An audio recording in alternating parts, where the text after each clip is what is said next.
guys, my name is Izzy and welcome to another YouTube video on the iPhone 11 and a review on it, as it has been around 3 years later since it came out, and I'll be showing you guys why I think this iPhone might or might not be worth it in 2021.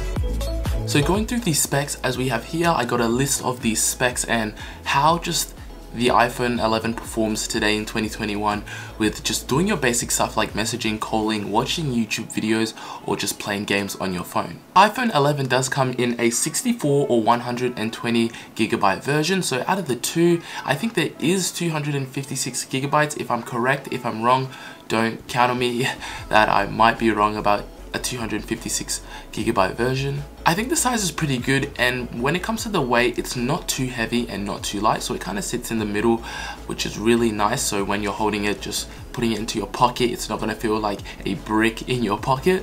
But going in through to the display, it is a 6.1 inch liquid retina HDR display with 625 nits of brightness. So compared to the phones today, the brightness compared to the iPhone 11 with maybe an iPhone 13 or iPhone 12 isn't too great. It doesn't get up to just those high brightnesses, especially if maybe you're in the sun outside and you really want to turn up the brightness. It might not look too bright, but it still doesn't look too bad. It is dust, splash, and water resistant, so up to I think 2 meters, I'm pretty sure. So 2 meters can see into water, which is, I think that's really nice, but I still just don't trust it at all.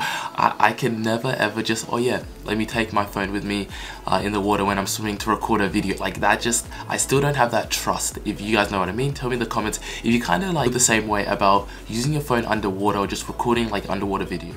So it is using the A13 Bionic chip with the 6 CPU cores, so the 2 performance cores, sorry, and the 4 efficiency cores. It also has 4 GPU cores, so when it comes to like the gaming wise of on your phone, or just if you would like to play any games, then I think the iPhone 11, for me, I've been playing like a lot of NBA 2K Mobile, and that actually, it kind of burns out on your phone because it actually is a high demanding game, and it looks really nice, and my phone has been really well when it comes to performing NBA 2K Mobile. Keep in mind, it does have the same chip as the iPad 9th gen, so the iPad that came out this year, the 499 Australian dollar iPad, yeah, it kind of has the same CPU, or just the A13 Bionic chip, which, like, I know a lot of people are going to be like, oh, then what's the point of me getting this iPhone 11? Some people might be like, I think, upgrading from the iPhone 8 and don't want to upgrade too much, or they don't really want to spend a lot and they want to go on a budget. So I think the iPhone 11 really is, it hits that soft spot for there. When it comes to the features built into this iPhone, there is wireless charging, there is also the Face ID, which it actually runs really nice. I use Face ID for most of the things, and I would say 70%, 75, 80% of the time it does work. It does run into some like errors when recognizing my face, but it still runs pretty well on just like my phone and just how I'm supposed to just, maybe for example using Pay ID, I do have Face ID, so before I use the card it has to recognize my face and then I can scan with the Apple Pay. And going into Apple Pay, that is also a feature that I think is starting to be used a lot in today's society, and also in stores, just having it available for people to use. When it comes to the camera specs, it does have a dual 12 megapixel wide and ultra wide cameras, 2 times optical zoom out, digital zoom up to 5 times, portrait mode, panorama mode, auto image stabilization, which I think when it comes to the auto image stabilization, it has developed since the iPhone 11 to the iPhone 13. It started to develop really well. As you have seen any videos on the iPhone 13 review or iPhone 13 Pro or Pro Max reviews, it does have really good image stabilization, which I think is really good, especially in your phone if you want to capture just good clean photos with no movement in them. And that 12 megapixel camera and the ultra wide, I think the ultra wide, it does a good job at capturing the subject itself, the person, but then sometimes in the background or in the far left, like far corners, you can see a bit of grain, so a bit of breakdown does occur in the photo, but not all the time. When put into good lighting, the ultra wide does work absolutely amazingly, and I think it does a great job at capturing everything, but that's only if you're in good lighting. And I genuinely, most of the time, I try to get myself into good lighting. If I'm taking photos outside, then I'm obviously getting into good lighting positions, so I just get the best quality from the iPhone 11 camera. Recording videos is a big part, I think, in a phone, because I think a lot of people would love to just record maybe YouTube videos or record moments in their life that they just want to look nice, so they can go back and take a look at the memory and just take a good time to admire that video. And I think the iPhone 11 does a great job to a certain extent. So when you look at the rear, so the back camera, it does a good job at capturing with the 1080p 60 fps or up to 4K 30 fps. I think it does a really great job at just capturing those like just tiny details. It does obviously have grain, and it does have drawbacks like not having an ultra wide, which it does have the ultra wide.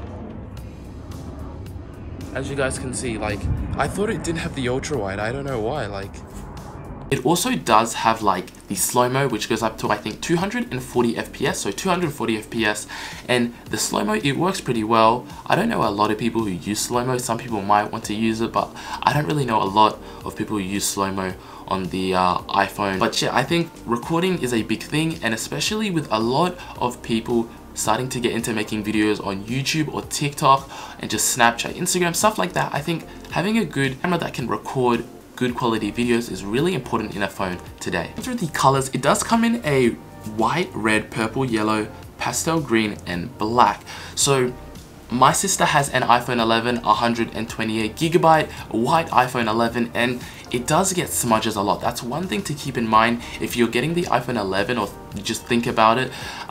It does have a lot of smudges on the back, so whenever maybe you're kind of using your phone without a case, then it's going to catch a lot of fingerprints, which I'm not a fan of. That's why I have this hard proof case. So a few things I would like to touch base on are the performance, the video quality, and the camera quality. And of course, just if this iPhone 11 is worth it in 2021, as it's been only like around I think 3 years since it came out, which I say only, but really looking back, it's been a long way since the iPhone 11 came out, especially with having the iPhone 12 lineup, the iPhone 13 lineup, and just much more just devices, even the iPad series and everything like that. So I think it's been a really long time, and Apple has developed better and better and better phones.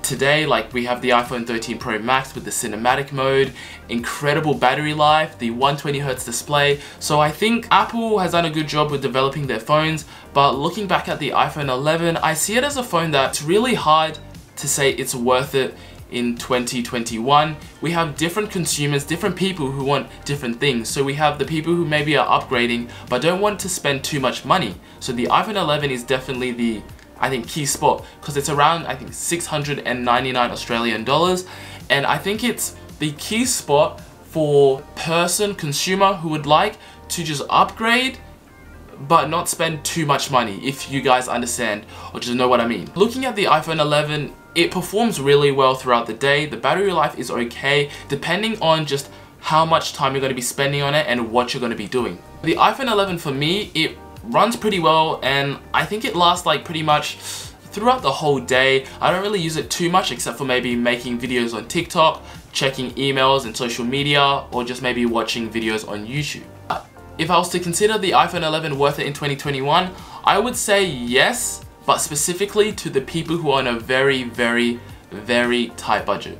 If somebody asked me, Izzy, what's the best phone if I'm upgrading? I just want the best performance, I just want to upgrade. I would obviously recommend, and they're looking for Apple in specific, I would recommend obviously the iPhone 13 Pro or the iPhone 13 Pro Max. But if they're looking for something that isn't too expensive, because I know the iPhone 12 lineup is still a bit too pricey. I think it's around the, I think 1,000 or around 900 is where the base model starts. And I think the mini starts around, I think it's just 900, around 900 is the starting price in the iPhone 12 lineup, which is still pretty expensive for some people. So having the iPhone 11 there being $699 with 128GB, I could understand why people would like to go and take an iPhone 11 and maybe upgrade to the iPhone 14 or 15 when it comes out. I feel like the iPhone 11 just is a great phone in 2021 because it still does a lot of things a lot of people want the phone to do.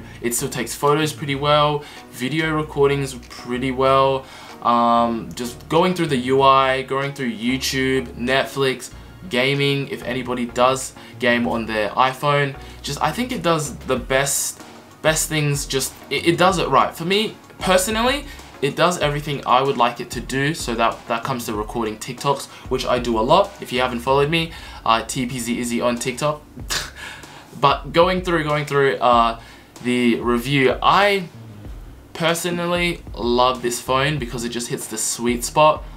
If I was to upgrade, I would love to upgrade to an iPhone 13 Pro Max. And the reason is just because I feel like with the more power, better battery life, things are gonna run way smoother. Having that A15 Bionic chip is just gonna sprint through and just crush anything anybody would like to do if that comes to like video editing on your phone, because I do know a few people who like to video edit on their phone or even do some Photoshop on their phone. But I think at the end of the day, it all comes down to your choice.